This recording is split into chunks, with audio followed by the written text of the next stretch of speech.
This is a fictional and dramatized frontier romance intended for a general adult audience. It contains brief, non-graphic references to historical hardship, loss, fire, and danger. Some visuals and narration may be created with AI. You won't last a month here. Clara Sterling spoke before the stranger had even stepped down from his horse. She stood on the porch of the Silver Creek Ranch. She wore a faded blue calico dress and a black mourning veil. She had not removed that veil in 6 long, lonely months. By early July of 1888, the Montana heat had turned the Bitterroot Valley into a sea of dust. The air was thick with the scent of parched earth and dying pine. The creek was shrinking into a series of muddy, stagnant pools. The fences were failing, leaning like tired old men against the wind. And the cattle grazing behind the stranger were thinner than they had been only a week before. On paper, Clara was one of the wealthiest widows in the entire valley. Silver Creek covered nearly 8,000 acres of prime mountain land. The ranch had once carried one of the finest herds in western Montana. But land could not pay a mortgage when the cupboards were bare. The Great Die-Up of 1886 had killed most of the cattle during a nightmare winter. The following winter had taken Clara's husband, Elias, along with the rest of their hope.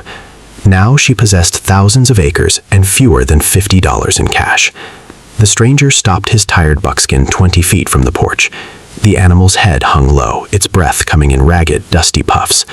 The man was covered in the gray grime of 1,000 lonely miles. His hat was pulled low over a weathered, unreadable face. His coat had been repaired so many times that the original cloth was a mystery. Clara studied him without lowering her guard or her rifle-straight posture. He looked like a man who had been driven from every place he had ever called home, but he did not look defeated. His assessing gaze moved across the broken gate and the sagging fences. He noted the thin cattle gathered near the shrinking silver thread of the creek. Finally, his eyes settled on the mourning veil at Clara's collar. He saw the exhaustion she could no longer hide behind her sharp words. Before summer ended, this dusty stranger would be running the ranch she had nearly lost. Neither of them knew that before the summer was over, they would save far more than a failing ranch. But on that morning, Clara Sterling would not have trusted him with a single fence post. "I heard you needed a ranch hand," the man finally said. His voice was rough and weathered, like gravel rolling beneath wagon wheels. It carried the lonely echo of a man who had spent too many years on empty trails. Clara did not move a single inch.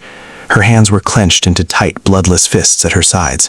Her knuckles were as white as bleached buffalo bone in the sun. "I'm looking for a miracle, Mr. Vance," she replied. "I'm not looking for a drifter with a tired horse and a hidden past." The man dismounted with a slow, practiced, and dangerous grace. He moved like a man who knew the exact measure of his own strength. He patted his horse's sweat-stained, trembling neck. "My name is Jesse Vance," he said quietly. "I know cattle, fences, and dry ground," he said, "and I know how to work." Clara looked down at his heavy leather boots. The leather was cracked, gray, and caked with the mud of 3 different states. The soles were worn dangerously thin by miles of hard, unforgiving road. "You look like a man who couldn't keep a job for a single season," she said. Her voice was sharp and brittle, like frozen glass. It was her only defense against the crushing silence of the empty valley. Jesse did not flinch at her biting words. He did not look away from her steady, piercing blue gaze. "A long road doesn't always mean a man is running away," Jesse said. "Sometimes he simply hasn't found a reason to stop." Clara stepped to the very edge of the sun-bleached porch. The old pine wood creaked and groaned under her slight weight. "Silver Creek is dying," Clara said. "The Great Die-Up took most of our cattle. The winter after that took my husband." Her voice tightened, her throat closing around the memory of the cold. "Elias froze while trying to bring the last of the herd home. You'll find nothing here but hard ground, harder work, and a widow who has stopped believing in miracles." Jesse looked her straight in the eyes, holding her gaze with iron-steady focus. He did not blink against the rising dust or her smoldering anger. "I'm not asking for your hope, Mrs. Sterling," Jesse said. "Just give me 1 month. If the ranch looks no better by then, I'll leave without taking a single dollar from you."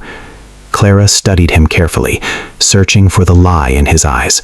No hired man had ever offered to work a month without knowing his pay.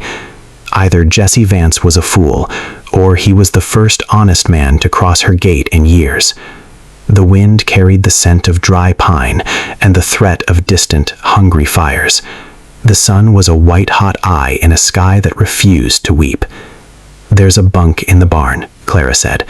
"The roof leaks, the biscuits are cold, and the north fence has been down for 3 weeks." She stepped back from the porch rail. "If that fence is still broken at sundown, keep riding." Jesse nodded once, a quiet and solemn gesture of agreement. He led his horse toward the dark, cool mouth of the stable. Clara watched him go, her breath catching in her throat. She watched the powerful way his broad shoulders moved under the worn coat. She gripped the porch railing until her palms ached with the pressure. The wood was rough, splintered, and bone dry. It was all she had left of the life she had spent a decade building with Elias. The first week was a symphony of rhythmic iron and raw wood. The sound of hammer strikes echoed through the empty, hollow valley. It was the sound of a forgotten heart beginning to beat again. Jesse Vance worked with the relentless focus of a man who had finally found a reason to stay. He didn't speak a word unless the work demanded it. By sundown of the first day, Jesse had repaired the section where the cattle could escape. Clara watched him from the safety of the kitchen window as the light faded. Over the next 3 days, he rebuilt the rest of the north fence from post to post. He repaired the heavy stable door before darkness settled over the ranch. One morning, Clara made lye soap beside the kitchen steps. The sharp steam stung her eyes and left her already chapped hands red and raw. Elias had once done the heavy stirring for her, laughing at the clouds of steam. He used to say she smelled like a spring laundry day. Now Clara stirred alone, while Jesse carried a roll of barbed wire toward the south pasture. For one painful moment, the past and the present crossed in front of her. She stirred the bubbling, dangerous pot with a long wooden paddle. Her arms ached with a dull, heavy, and persistent throb.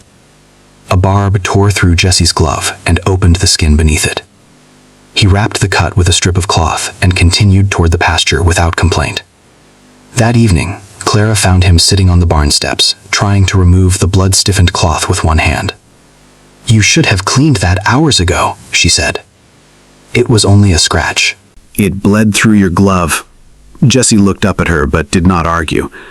Clara brought a basin of warm water, a clean rag, and the small tin of salve she kept for burns and cuts. She sat beside him and carefully unwound the cloth. The wound was not deep, but dirt had gathered along its edges. "This may sting," she warned. "I have survived worse. That does not mean you must enjoy it." The corner of Jesse's mouth lifted. It was the first true smile Clara had seen from him. She cleaned the cut slowly, aware of the warmth of his hand resting in hers. His fingers were scarred, calloused, and strong, yet he remained perfectly still beneath her touch. "Elias hated being tended," Clara said, before she could stop herself. Jesse's smile faded, but he did not pull away. "You can speak his name around me." Clara looked at him. "Most people grow uncomfortable." "I am not most people." He glanced toward the hill where Elias was buried. "A man does not become less important because he is gone." Clara tied a clean bandage around Jesse's palm. For a moment, neither of them moved. Then Jesse said softly, "Thank you, Clara." It was the first time he had spoken her name without distance between them. On the 4th day, Clara brought a tin cup of well water out to him. The sun was a white-hot, blinding eye in the center of the sky. Jesse took the cup with a nod of thanks.